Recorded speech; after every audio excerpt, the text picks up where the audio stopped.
தமிழகத்தில் ஒரு மூத்த பத்திரிகை ஒரு தலைப்புச் செய்தி போட்டிருந்தார்கள். ஹிந்துத்துவா எதிர்ப்பு கொள்கைக்கு அண்ணாமலை மாறுகின்றாரா, ஃபெட்னா விழாவுக்கு செல்லுகின்றாரா என்று. அதே நேரத்தில் ஃபெட்னாவில் இருக்கக்கூடிய சில நண்பர்களும் கூட அண்ணாமலை வர வேண்டுமா என்று கேட்டார்கள். அப்பொழுது எனக்கு கம்பராமாயணத்தில் பிரபல பத்திரிகையின் விமர்சனத்திற்கு வி த லீடர்ஸ் இயக்க தலைவர் அண்ணாமலை பதிலடி கொடுத்து உள்ளார்.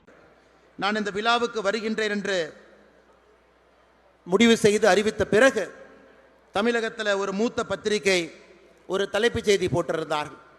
ஹிந்துத்துவா எதிர்ப்பு கொள்கைக்கு அண்ணாமலை மாறுகின்றாரா, ஃபெட்னா விழாவுக்கு செல்லுகின்றாரா என்று. அதே நேரத்தில் ஃபெட்னாவில் இருக்கக்கூடிய சில நண்பர்களும் கூட அண்ணாமலை வர வேண்டுமா என்று கேட்டார்கள். அப்பொழுது எனக்கு கம்பராமாயணத்தில் கம்பன் அவர்கள் யுத்த காண்டத்தில் ஒரு கடவுள் வாழ்த்து எழுதியிருப்பார்.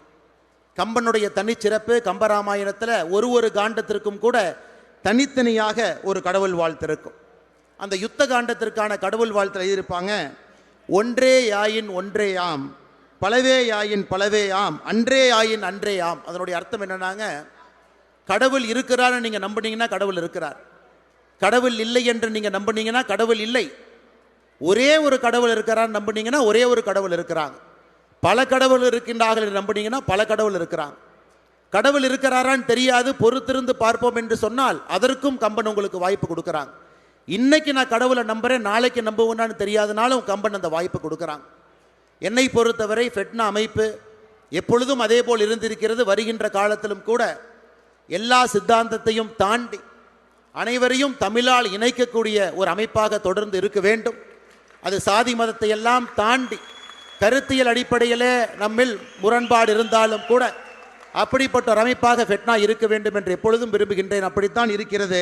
வருகின்ற காலத்தில் அப்படி இருக்க வேண்டும் என்று இந்த நேரத்தில் சொல்ல விளைகின்றேன். கம்பராமாயணத்தில் கம்பன் சொல்லி இருக்கின்றார், கம்பன் எழுதியிருக்கின்றார்.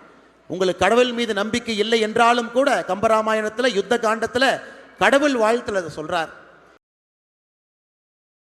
செய்திகளை உள்ளது உள்ளபடி தெரிந்து கொள்ள ரெஃப்ளெக்ட் நியூஸை சப்ஸ்கிரைப் பண்ணுங்க.